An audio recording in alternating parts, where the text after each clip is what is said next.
Hello, dear learners. I'm sure you all are good. Today, I'm here with you on my online learning platform, Learn English with Jangid Sir. And today, I have prepared a lesson for class 12th, third chapter, Deep Water from the book. Before we start, first of all, we will discuss about the author. Actually, this is an autobiographical article. So, the author himself expressing his own experiences in his life, and that is really very important for all of us. William Orville Douglas, he was born in 1898 and he died in the year 1980. He was born in USA. Douglas was a leading advocate of individual rights. He was a judge at the Supreme Court of USA, retired in 1975, with a term lasting 36 years. Such a long experience is uh, the Chief Justice of USA and remains the longest serving justice in the history of the court. The following excerpt is taken from Of Men and Mountains by William O. Douglas. Actually, this part is taken from his book Of Men and Mountains. So, we will see. Now, briefly, I would like to give you the introduction of this story. In this story, Douglas talks about his fear of water. Many of us have some or other fear, and it is always very difficult to overcome any kind of fear. So here Douglas is talking about his fear of water and how he finally overcomes it with strong willpower, courage, hard work, and firm determination. If we have all these qualities, we can also definitely defeat any kind of fear in our mind. Once he took courage, the fear vanished, means the fear disappeared. That shows most of our fears are baseless. This is very important. Our fears, they don't have any strong foundation. All are baseless. If we try, we can remove the fear. Fears, fear creates dangers where there is none. The writer's experiences further confirm the proverbial truth: where there is a will, there is a way. So, the important places and characters in this story, William Douglas is the narrator of the story. One very important place is YMCA pool. It is actually a swimming pool and it is run by Young Men's Christian Association in America. Yakima is a US city located about 60 miles southeast of Mount Rainier in Washington, and there is also a river of the same name in America. Now we will see the gist of the lesson, the important things, the story in short. Actually, William O. Douglas had a desire to learn swimming since childhood. At the age of 3 or 4, he was knocked down and buried by a wave at a beach in California. He had some unpleasant experience with water at a very small age. That is why he developed a little bit fear of water. He developed a great aversion, fear to water. At the age of 10 or 11, he decided to learn to swim with water wings at the YMCA pool since it was safe at the shallow end. A misadventure. While sitting alone and waiting for others to come at the YMCA pool, a big boy came and threw Douglas into deep end of the pool. So he finally decided to learn swimming at the age of 10 or 11. So he joined YMCA pool, but there some misadventure happened. Douglas swallowed water and went straight down to the bottom of the pool. While going down, he planned to make a big jump upwards but came up slowly. Tried to shout but could not. He tried to shout but could not. As he went down the pool second time, he tried to jump upwards but it was a waste of energy. Terror held him deeper and deeper.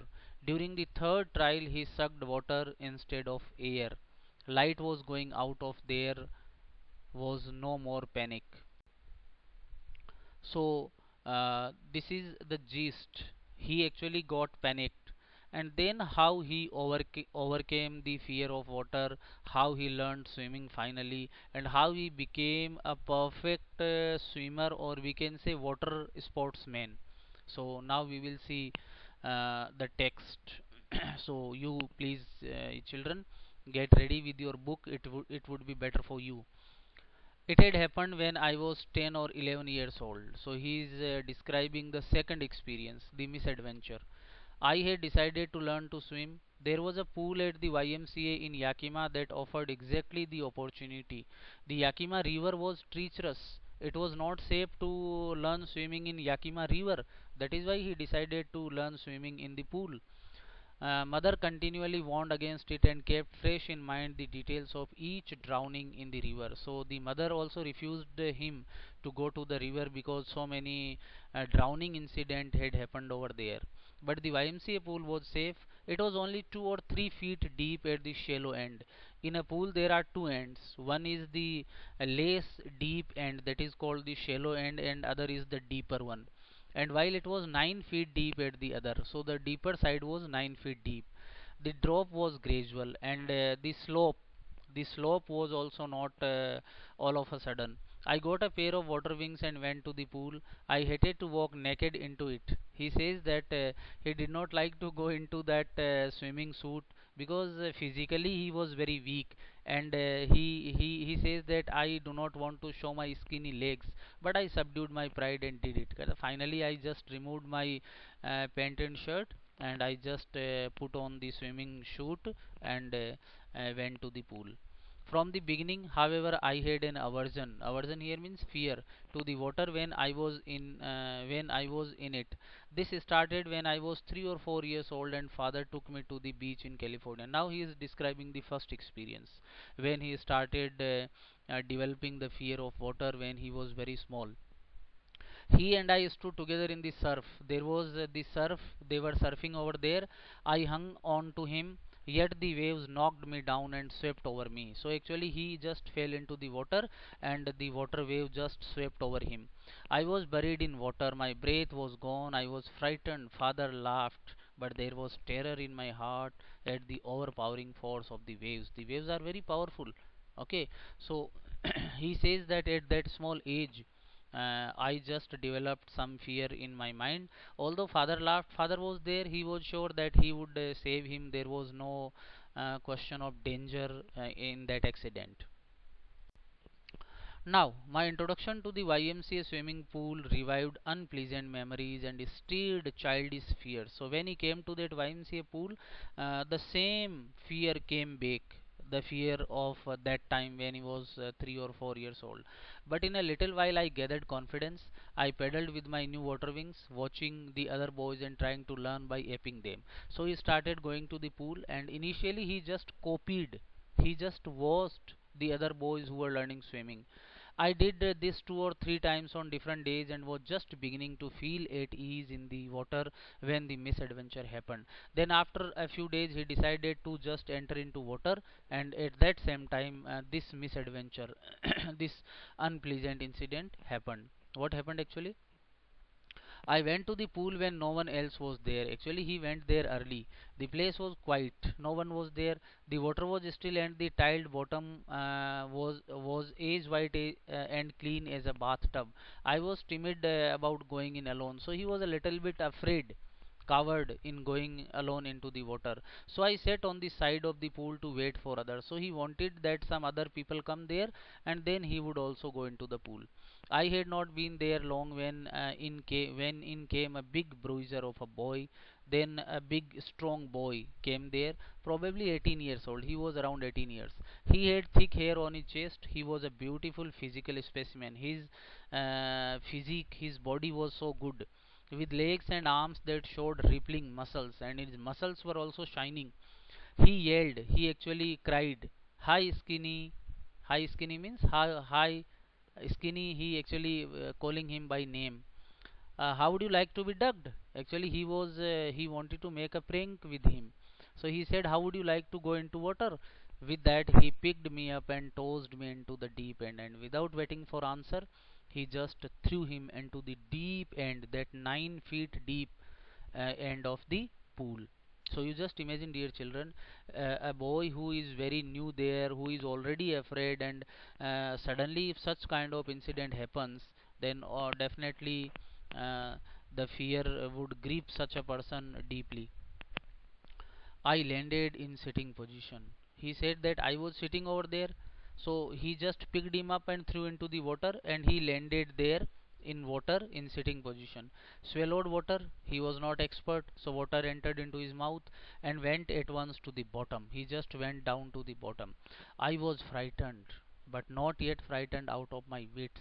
He said although I was frightened, but I was conscious. On the way down I planned. So now he is planning how he would come out. When my feet hit the bottom, I would make a big jump, come to the surface, lie flat on it, and paddle to the edge of the pool. So he had this plan that when he would go to the bottom, he would just jump up, come to the surface, then he would start swimming there, and he would come to the edge of the pool. It seemed a long way down. Those 9 feet were more like 90. So now you see the experience, this dreadful experience. And before I touched bottom, my lungs were ready to burst. The lungs were full of water. But when my feet hit bottom, I summoned all my strength. He collected all his power and made what I thought was a great spring upward. I imagined I would bob to the surface like a cork. He thought that he would just swim over water. He would come to the surface like a cork. Instead, I came up slowly. But he says that it did not happen. I came up slowly. I opened my eyes and saw nothing but water, water that had a dirty yellow tinge to it. Now the water had got dirty because he was thrown into water. I grew panicky. I reached up as if to grab a rope, and my hands clutched only at water. He wanted to catch something like a rope so that with the help of a rope he could go out, but he could not catch anything. He could only catch water. I was suffocating, means he was not able to breathe now since the water had entered into his lungs. I tried to yell, I tried to cry, but no sound came out. Then my eyes and nose came out of the water, not but not my mouth. Then slowly his eyes came out. I flailed at the surface of the water, swallowed and choked. Again he swallowed some water, and his throat completely got choked. I tried to bring my legs up, but they hung as dead weights, paralyzed and rigid. He wanted to move his legs, but due to fear he could not move his legs. He felt as if he has got paralysis. A great force was pulling me under. I screamed, but only the water heard me. I had started on to the long journey back to the bottom of the pool. So he says again, I came up, and he couldn't control over there on the surface of the water, and he again started drowning. I struck at the water as I went down, expending my strength as one in a nightmare fights an irresistible force. As if he was. Sometimes it happens in a dreadful dream that we wanted to fight with somebody or something, but we are not able to do it. He was feeling the same sense. I had lost all my breath. My lungs ached. My head throbbed. I was getting dizzy. Now his head was just moving, but I remembered the strategy. But still, he had remembered the planning. I would spring from the bottom of the pool and come like a cork to the surface. I would lie flat on the water, strike out with my arms, and thrash with my legs. Then I would get to the edge of the pool and be safe. So the same planning was there. He would go down, then he would try to jump up, and he would just come to the surface. He would swim over there, and he would come to the edge. I went down, down endlessly. I opened my eyes, nothing but water with a yellow glow, dark water that one could not see through. And then sheer stark terror seized me. Terror that knows no understanding, terror that knows no control, terror that no one can understand who has not experienced it. I was shrieking underwater. He says he felt that as if he was shrieking underwater. I was paralyzed underwater, stiff, means very hard, rigid with fear. Even the screams in my throat were frozen. Only my heart and the pounding in my head said that I was still alive. So his condition was really very pathetic. And then in the midst of the terror came a touch of reason. I must remember to jump when I hit the bottom. At last I felt the tiles under me. My toes reached out as if to grab them. I jumped with everything I had. So second time again he tried to jump up. But the jump made no difference. The water was still around me. I looked for ropes, ladders, water wings. Nothing but water. A mass of yellow water held me. Stark terror took an even deeper hold on me. Now he was completely terrorized, like a great charge of electricity. I shook and trembled with fright. My arms wouldn't move. My legs wouldn't move. I tried to call for help, to call for mother. Whenever we are in any danger, we remember our mother. So he also, nothing happened. Actually, he couldn't do anything. And then strangely there was light. Actually, he just hit the bottom and he again came up. I was coming out of the awful yellow water. At least my eyes were. My nose was almost out too. Then I started down a third time. I sucked for air and got water. The yellowish light was going out. Then all effort ceased. All efforts stopped. Now, when he started going down the third time, he did not make any effort to do anything. I relaxed. He said he thought that now he would certainly die, and when we feel that we are under the control of death, then we do not make any effort. Even my legs felt limp, and a blackness swept over my brain. It wiped out fear, it wiped out terror. There was no more panic. It was quiet and peaceful, nothing to be afraid of. This is nice, to be drowsy, to go to sleep, no need to jump, too tired to jump. It is nice to be carried gently, to float along in space, tender arms around me, tender arms like mothers. Now I must go to sleep. I crossed to oblivion. Oblivion means when we do not remember anything, and the curtain of life fell. Now he felt as if he had died. So after that he couldn't remember anything, means he became unconscious into water. The next I remember, I was lying on my stomach beside the pool vomiting. The chap, the boy that threw me in, was saying, but I was only fooling, means I was just doing a prank with you. Someone said, the kid nearly died, be all right now, let's carry him to the locker room. So when actually he became unconscious, that the boy who threw him into the water, he just jumped into the water and he took him out. Several hours later I walked home. I was weak and trembling. I shook and cried when I lay on my bed. I couldn't eat that night. For days a haunting fear was in my heart. The slightest exertion, tiredness, upset me, making me wobbly in the knees and sick to my stomach. I never went back to the pool. I feared water. I avoided it whenever I could. So this way we can see, dear children, that he became actually hydrophobic. He developed a phobia of water after this incident. Now there are some in-text questions. What is the misadventure? We have already talked about it. What were the series of emotions and fears that Douglas experienced when he was thrown into the pool? He was highly terrified. What plans did he make to come to the surface? The planning was also there, the strategy. How did this experience affect him? It affected him very badly. He became hydrophobic and he avoided water whenever he could avoid it. Means he never went close to any water body or any water activity after this incident. So now this way he became hydrophobic. Now we will see how he won over this problem. A few years later, so many years passed, when I came to know the waters of the Cascades, I wanted to get into them. And whenever I did, whether I was wading the Triton or bumping river or bathing in warm lake of the Goat Rocks, the terror that had seized me in the pool would come back.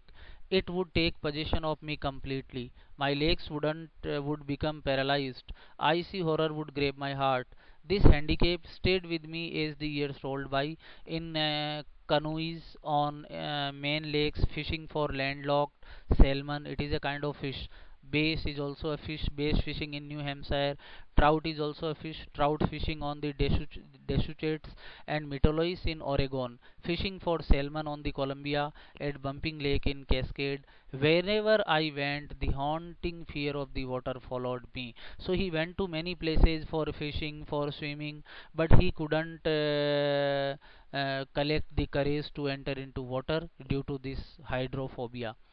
It ruined my fishing trips. He says that it completely destroyed my fishing trips, deprived me of the joy of canoeing, boating, and swimming. Means he couldn't enjoy any water related activity. I used every way I knew to overcome this fear. So he says that I tried to win over this fear, but it held me firmly in its grip. Finally, one October, I decided to get an instructor. Finally, he decided to get a trainer and learn to swim. I went to a pool and practiced 5 days a week. So he just joined a pool, and the instructor, with the help of the instructor, he practiced there 5 days a week, an hour each day, every day 1 hour.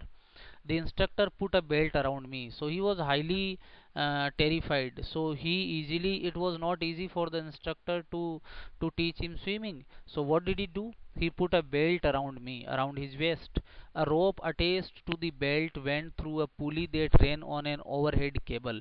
He also tied one overhead cable on that pool, and he attached a pulley over there, and with the help of that pulley and a rope, he just practiced him. He held on to the end of the rope, and we went back and forth, back and across the pool, hour after hour, day after day, week after week. So this way, with the help of that belt and that rope, he practiced. On each trip across the pool, a bit of the panic seized me. Each time the instructor relaxed his hold on the rope and I went under, some of the old terror returned and my legs froze. It was 3 months before the tension began to slack. So it took actually 3 months to start to learn swimming, means without that rope and that pulley. Then he taught me to put my face under water and exhale. The instructor taught him how to exhale into water and to raise my nose and inhale, how to inhale and how to exhale. I repeated the exercise hundreds of times. Bit by bit, I shed part of the panic that seized me when my head went underwater.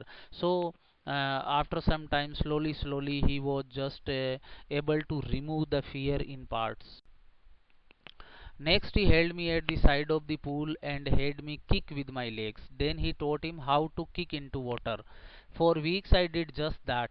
At first, my legs refused to work, but they gradually relaxed, and finally, I could command them. Thus, piece by piece, he built a swimmer, and when he had perfected each piece, he put them together into an integrated whole. In April, he said, "You just see, October to April."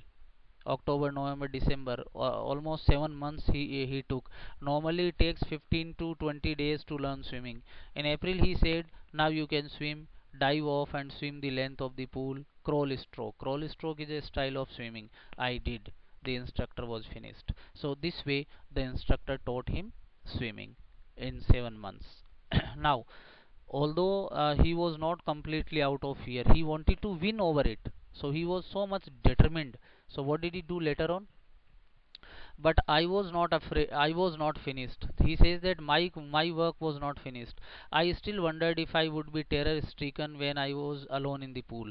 But he was practicing with the instructor these days. Now he wanted to see whether he could alone swim in any water body or not. I tried it. I swam the length up and down. Tiny vestiges, means the fear in a small part of the old terror would return. But now I could frown and say to the terror, trying to scare me, "Eh." Now he actually had got some confidence. So whenever the terror came, he was able to even scare that terror. Trying to scare me, "Eh, well, here is to you, look." And off I would go for another length of the pool. This went on until July, but I was still not satisfied. So this way he alone swam into the pool up to July. I was not sure that all the terror had left, so I went to the Lake Wentworth. So he actually wanted to remove complete fear. So he, what did he do? He went to a lake in New Hampshire, Lake Wentworth. Died of second place is dived off a dock at Triggs Island. Triggs Island mein there is a dockyard, there is a port. There also he swam and swam 2 miles across the lake to Stamp Act Island. I swam the crawl, the breaststroke, side stroke, and backstroke. Means he was able to swim in all styles of swimming. Only once did the terror return. When I was in the middle of the lake, I put my face under and saw nothing but bottomless water. The old sensation returned in miniature. So he says that when he was in the middle of the lake, the old sensation, old fear came in a very small portion. I laughed and said, "Well, Mr. Terror, what do you think you can do to me?" It fled and I swam on. He said that I challenged that fear, and the fear just went away. Now the three questions are there. Why was Douglas determined? Because he couldn't enjoy the water related activities, and it affected his life very badly. How did the instructor build a swimmer out of Douglas? What did the instructor did? How did Douglas make sure that he conquered the old terror? He went to the many places like Lake Wentworth. He went to the docks at Riggs Island. He also went to the Stamp Act Island. Now we are in the concluding part. Yet I had residual doubts. He said still there were some left out doubts. Residual means left out.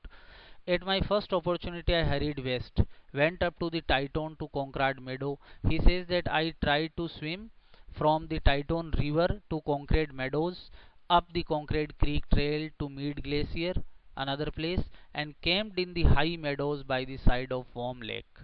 The next morning I stripped, dived into the lake, and swam across to the other shore and back.